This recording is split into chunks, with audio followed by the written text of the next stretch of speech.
Hi! So today we're going to be looking at colour wheel and colour theory, and this is going to help us with our next lesson. So what you're going to do is start off by getting your set of coloured pencils. You want to make sure it's this Master Art set, not the other set.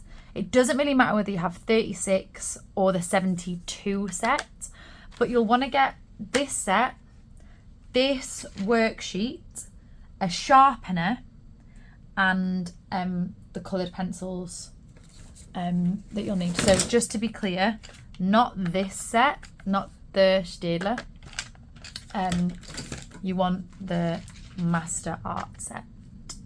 Okay, if you haven't got those things yet, can you just grab those, pause this video now, grab those, and then come back and play the video again. Cheers, team.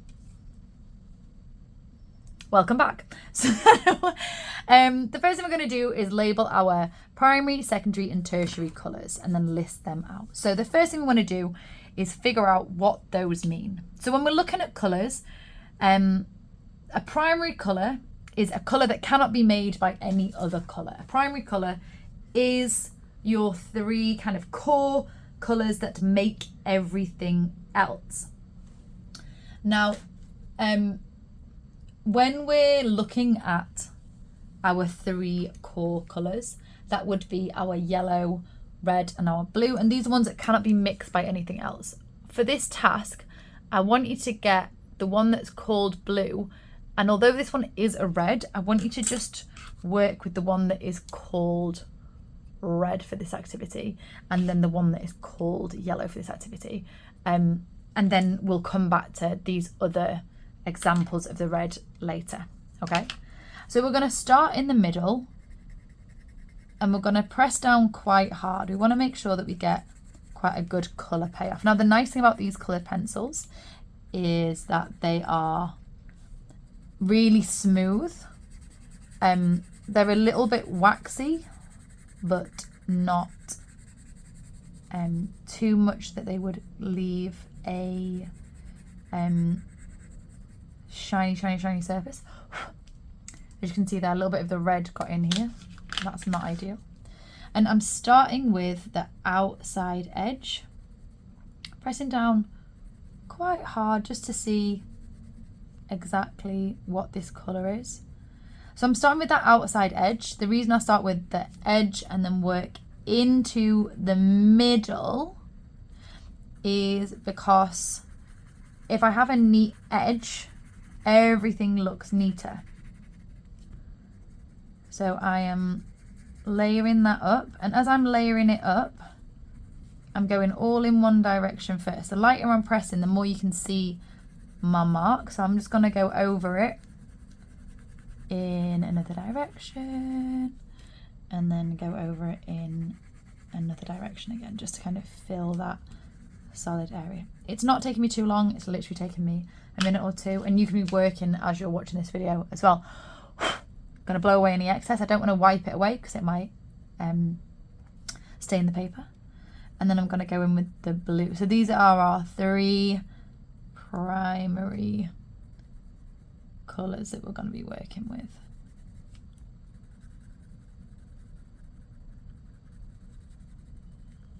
If you haven't started colouring in as you're watching the video, you can get started now. So using that red, yellow and blue, you're going to colour in this middle section. Once you have coloured in all three, you can unpause the video and follow along for the next bit. So I want that flat, even colour where you can't see anything else. And then I blow away any of the excess. So when you get to this stage, unpause the video and continue on with me.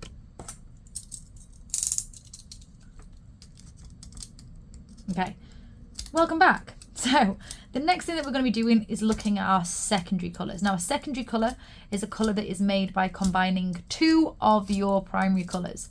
So what we want to make sure that we're doing is matching our colours to the spaces that they should be in. So I'm just sharpening my colours.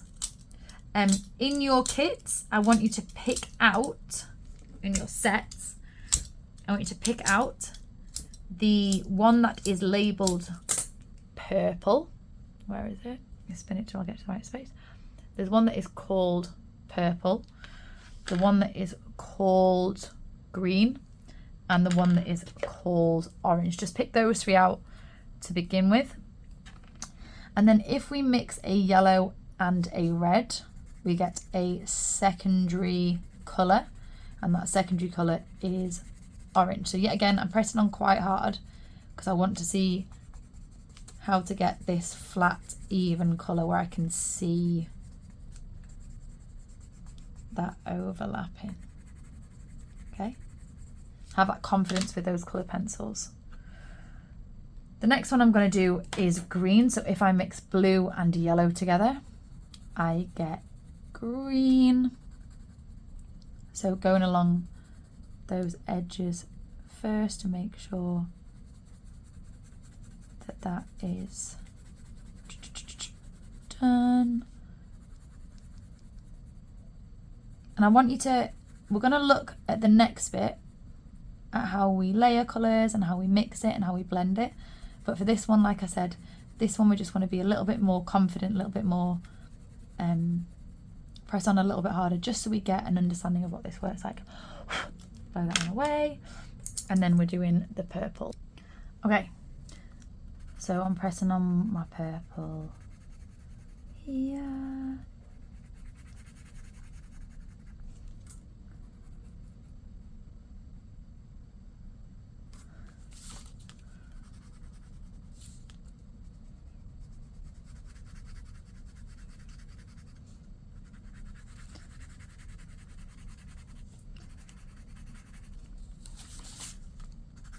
So what we're going to look at in a second is, this is what the, let's say, the pure pencil colour is.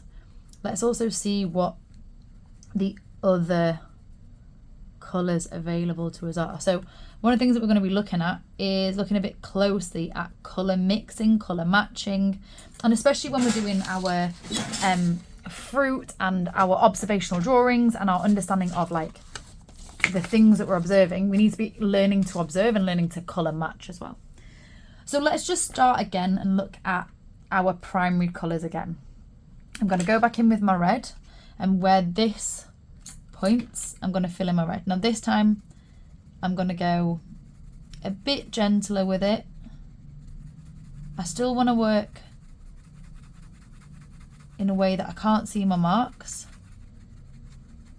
I still want to make sure I've got those neater edges, but I'm not going to press down as hard. I'm pressing about 50% here. Okay. Then I'm going to get my yellow and colour in here. Yeah, again, pressing down about 50% now. Neatening up those edges, and then going in with the blue. Now, what we're going to do is we're then going to look at how we can colour mix using our coloured pencils to make our secondaries. So I'm going to put a light wash, so to speak, on here with my blue and my red. So I want to think about which one I'm going to put down first and which one I'm going to put down second, because that might affect the colour that I'm making. In this case, I'm going to put the blue here, the red here, and the yellow here. So let's see what that would make. So yet again, in that middle space, I'm going to lay down my red, pressing down about 50%, and then I'm going to go in over the top and pressing down about 50%. Compared to how it was before, so a lot more gentle. I'm gonna layer that on top of it, and then we're gonna maybe layer the blue one more time.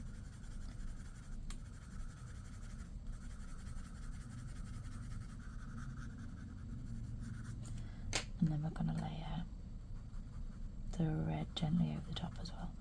So just layering those colours up together. What does that purple look like compared to the other purple? Okay, so if we were colour mixing, we'd be mixing these two primary colours together to make that secondary. How does that work when we're doing it as a coloured pencil? I'm going to do the same with this. So pressing down about 50%. And then getting my yellow on top. I'm pressing down a little bit harder with the yellow, not because I want more yellow on there, but just because the yellow's got a little bit harder to fight to be seen. And I think if I layer up that yellow on top of it, it will lose some of the impact. So I think that's a good orange, actually, good colour match. I'm going to take this yellow and put it here, put it about 50% again, not pressing too hard, nice neat edges. And then over the top, I'm going to layer that blue.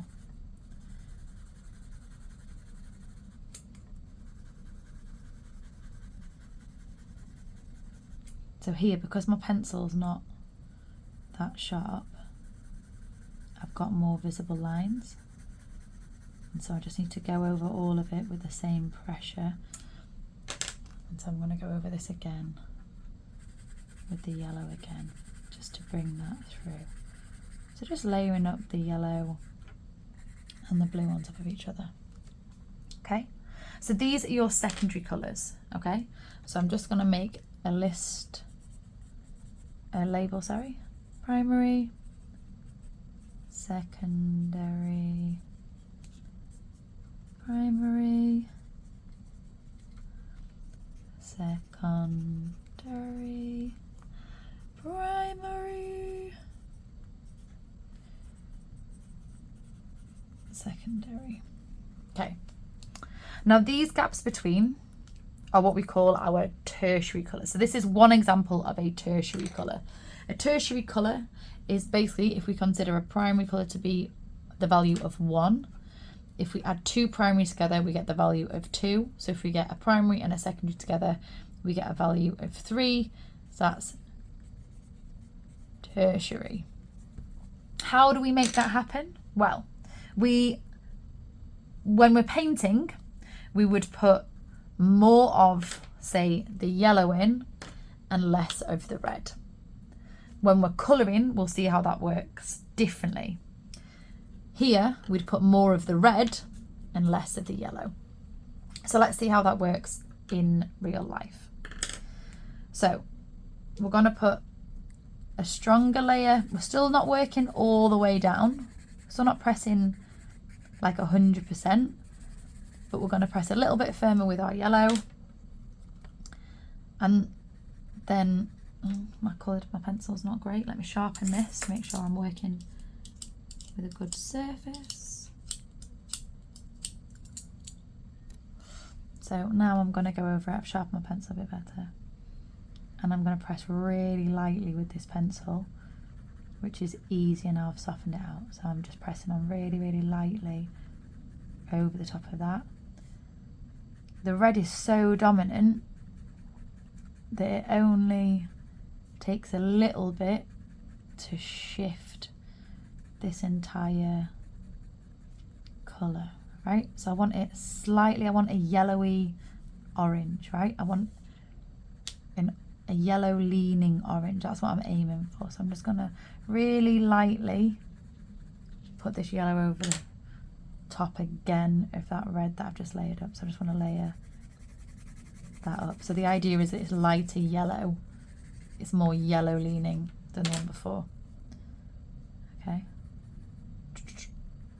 Pressed on a little bit too hard there. I just want to layer that up. I'm working really softly. So that colour wheel that the gradient that we did last lesson will be really helpful here. So yet again, I'm pressing on 50% here. I'm not pressing on all the way, but I'm not pressing as hard as I did here because I want to layer it up. So I'm laying down this base of 50%. I'm noticing that because my line's going in different directions, when I'm overlapping them, it's creating that kind of difficult line. And then I'm going over the top of it. Now with the yellow, I have to press on a little bit harder to get that yellow overlap. Okay, so do it along with me, or just pause it and fast forward it through when you've done the same. So I want to see the same from you. I'm going to carry on doing it and talking my way through it, but you get the idea. So press down about 50%.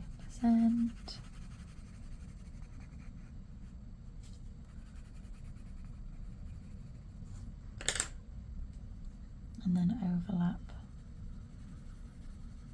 the blue gently on top. So I'm pressing down about 25% on this one. So we've got more red leaning. And then here, pressing down about 50% with my blue.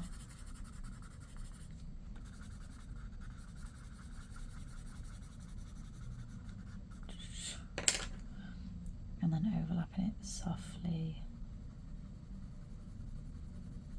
with my red. So my red's like a 25% pressure over the top.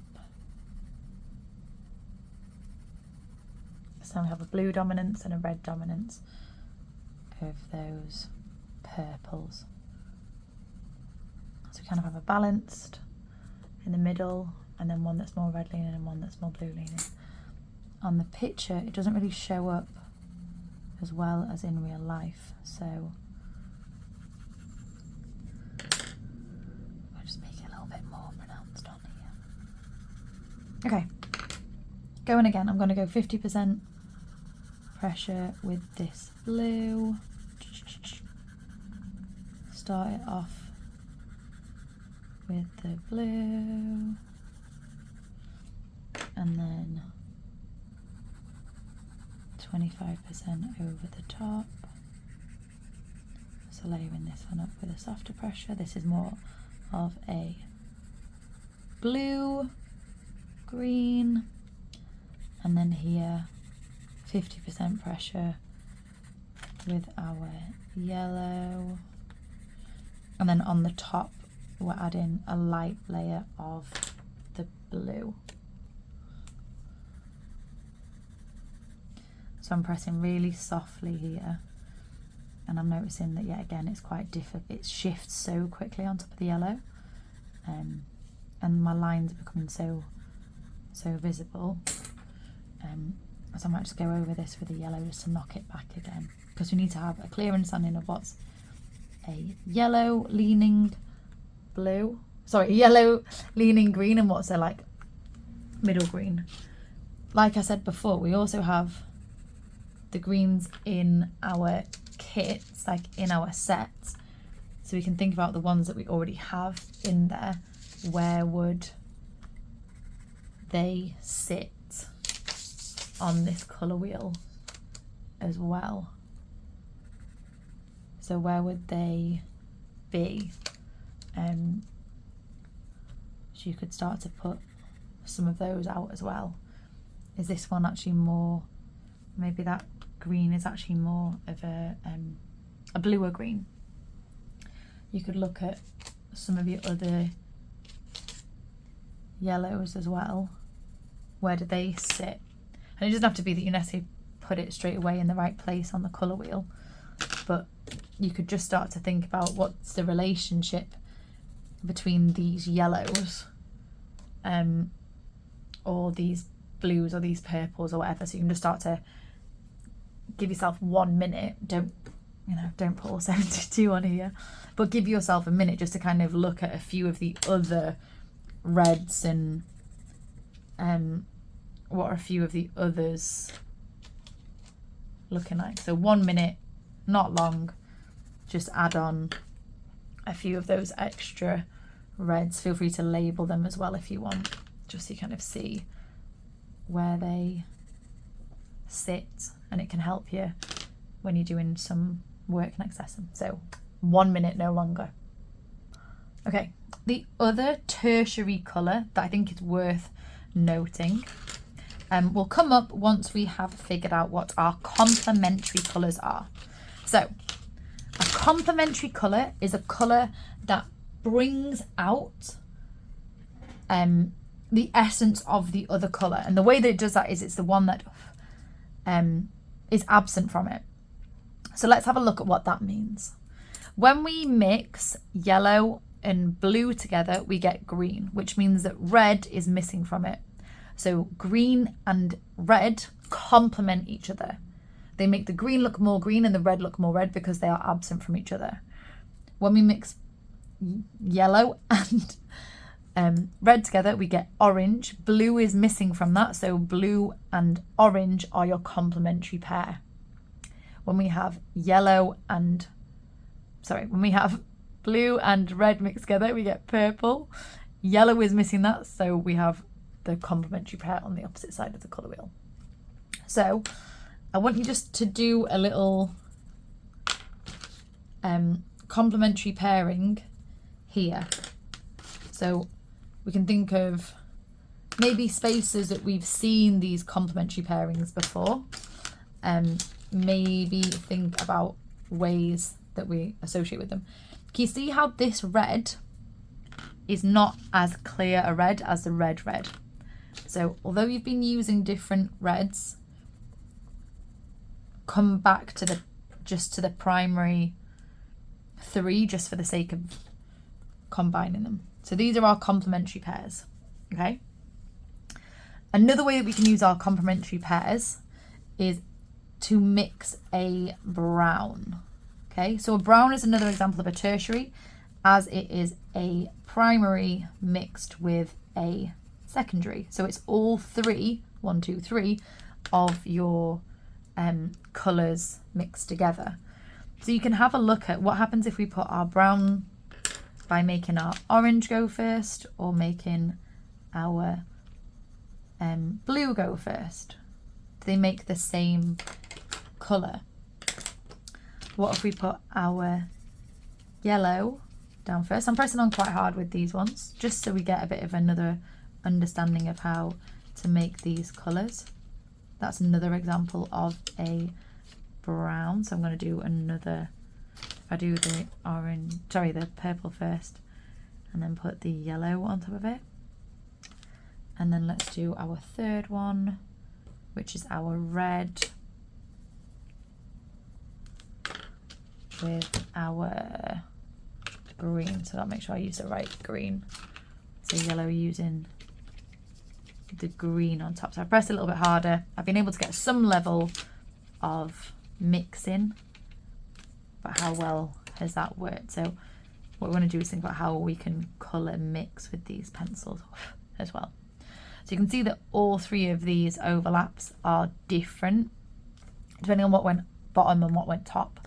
So that's worth just considering. So remember when we had these that were like 50%, 50% with our secondaries, there were times when the secondaries were harder to get that balance, right? So that's just worth remembering. So our analogue colours are now the second thing. So we've looked at a complementary. So I'm just going to put comp and comp. They're opposite each other. We're now going to look at something that's analogue. So analogues are ones that are similar. They sit on the same sort of space on the colour wheel. So we are looking at ones that work well together. So another way that colours might work well together is because they are in that same family, okay? So this would be an analogue set, okay? So I'm gonna make a little analogue set here. I'm gonna press on harder and softer there. So hopefully you're remembering to pause this video and do it along at the same time as me. If you need to keep pausing, keep pausing. Okay, So that might be a set of analog colours. They're colours that are similar together. Another set of analog colours using that blue could also be blue, could be your primary colours through.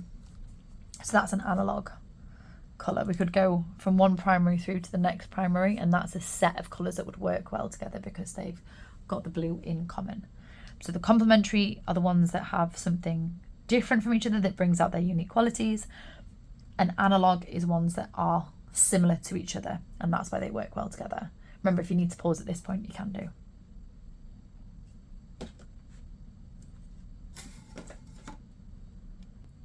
A split complementary, which hopefully you could figure out as well, would be your complementary would be here, your split would be either side of that.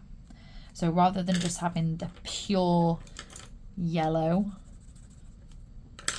and the pure purple, you might have the yellow and the bluey purple and the reddy purple.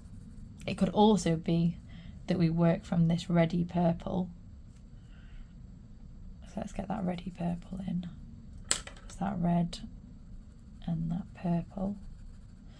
And we go across to get that pure yellow and that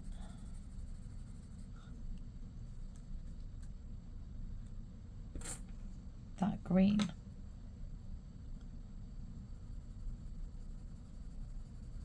Okay. Did I pick up the wrong pencil then? Yes, but I've corrected it. So that would just be the green. That's our secondary green, right? So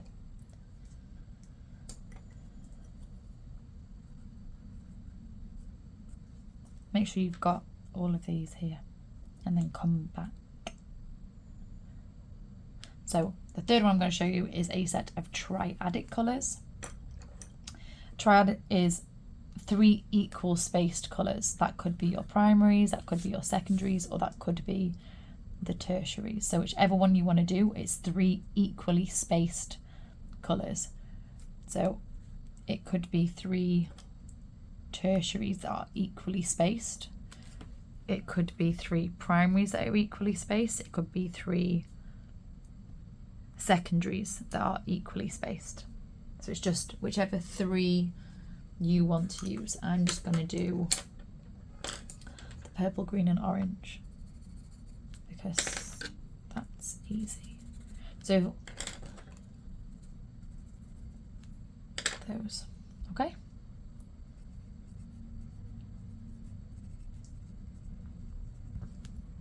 Okay, the last thing we're going to do is look at the hue, tint, tone and shade. Now these are words that get used quite a lot. And I'll be honest, there are times when we'll all get them wrong, and there are times when they're more and less important. But it's good for us to have these in our mind. So a hue is our pure colour. That's our colour, okay? A tint is using that, so I'm doing about 40%, and then I'm going to grab my white. Okay, so using your white, you're going to layer up the white on the top. You'll find that this is actually a little bit more difficult to get that. It might be that we have to press on and build that up. Maybe we need to press on a little bit harder to build that up. A tone would be using that same and then adding on top of that, you'd use a grey. So we have a few different greys in the kit, and you could use one of the greys, like the warm grey or the silver grey, or you could just use a pencil. So you might want to do both of those just to figure it out. So with this warm grey over the top of it,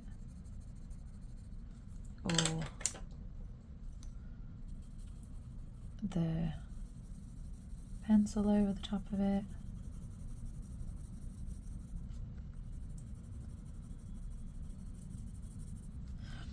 And then your shade would be this with black over the top of it. So I'm doing a little bit harder here just because I think it's going to be easier for the black to show up. So I'm going to go back over this one with it just a little bit darker, just to show it up, and then use your black pencil. I don't have a black pencil in my kit at the moment because I have left it at school. So I'll trust that you do that one well. Pause this video and then come back to me and we'll do the last little bit.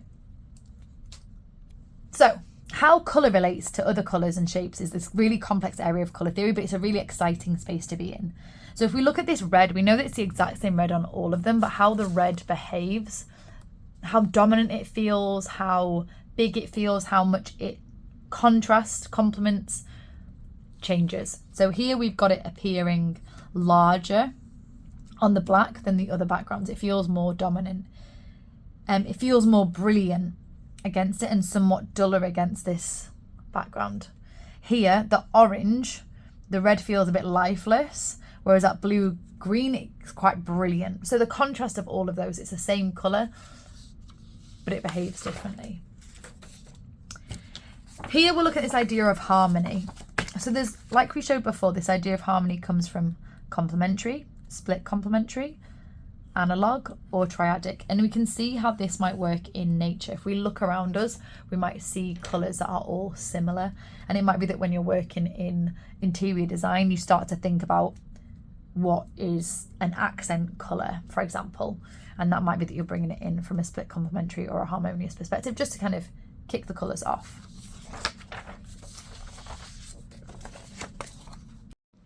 Hi, welcome to part 2. We're now going to be talking about like different examples of colour harmonies again. So a harmony is when they work well together and create this sense of balance. So these are examples of your colour harmonies looking at your analogues. Now, a very simple way of seeing it would be that you have a cool and a warm analogue combination. So we have our warm and our cool colours. What we'll actually start to find is that there are warmer and cooler blues, and there are warmer and cooler reds, and warmer and cooler oranges. But as a fundamental, if it makes ice or if it makes fire, we've got warm or cool. We also have these earth colours where we're sitting maybe in our shades. So they are neutralised, and that might mean that we add the opposite colour to all of them. We pick out one colour. So for our blue-green, we could also neutralise it with the same colour, and that makes a colour harmony. And we'll talk about that more next time. And let's look at this idea of colour mixing. So like I said, there are warm and cool versions of all of them. And what you might find is as you're looking through your greens, you start to think about what are the difference between the greens. Does this green feel cooler or warmer? And all those incredible colours that we've got on the wall, are they cooler or warmer? Where do they sit? Are they, where's their chroma? Are they high chroma? And this also varies the green that you can make. So I put yellow over the top of all of these, and they haven't made the same. Just so you're aware, that wasn't ultramarine, it wasn't a purple, it was actually ultramarine. So all of these are examples of like blues or greens that I combined. Like all of these are blues that I combined with the same yellow, and they made different greens. So as you start to become a little bit more expert with your colour mixing, you'll see that the yellows that you mix together, or the blues that you mix together, or the, whatever the colour is that you're mixing together, it becomes more important than just a blue or a green. And looking at that like bias, we call it, is it a yellow or blue bias in the colour? That's one I've already used. Let's get that ultramarine. And then I'm going over it again with a different yellow, and it's made a different green again. I'm pressing on a little bit harder here. And it is worth just trying out how much pressure to put onto it. We never want to put too little pressure that it feels tentative. We want you to have confidence in what you're doing, but we don't want to press too hard that we can't actually take it anywhere. Here I'm finding that I'm struggling to take it somewhere. Okay. But you start to experiment with, what are we working with? What are the ways that we can shift these colours? If we put the yellow down first, how do these same colours that we've been working with, how do they behave differently in all of these spaces? And you might not see a massive difference yet, but that's one of the things that we're going to be training you to see and to look for and to be able to find. Okay, so as you're making your colour mixes, you'll notice that depending on the yellow and the blue makes different greens depending on those 4, and then there's all these different ways that we can mix those. So here we go again, we've got different blues. So we've got an orange red or a blue red, we've got a red blue, or we've got a green blue, we've got a yellow, a green yellow, or an orange yellow. And that's just, the more we look at our objects and the more we look at our colours, the more we understand about those things. At this stage, you can choose to start to investigate your colours. So create a colour chart where you mix 2 primary colours together. Start to see how you could mix these colours, and you can use your coloured pencils, because next lesson we'll be working with our coloured pencils. But you could take a purple through to a yellow, you could take a blue through to a yellow and see how that works. You could add white to it, look at your tint tones and your shades. You can look at layering it and just start to kind of get used to the coloured pencils and build it up. Or you could take an object and try and use coloured pencils to go straight in and draw that object with coloured pencils. At this point you can see my sketchbooks and then see if they're any use to you. But yeah, start to use those coloured pencils and keep a record. The labelling is super important at this moment in time, because we're going to be building and learning and growing. So the more references we can pull back to, the better. Okay? So hopefully this was useful to you. Hopefully at this stage you have your colour wheel completed with all of those references on. And are ready to apply it. So we've got our colour wheel and then all of our information on there. Good luck!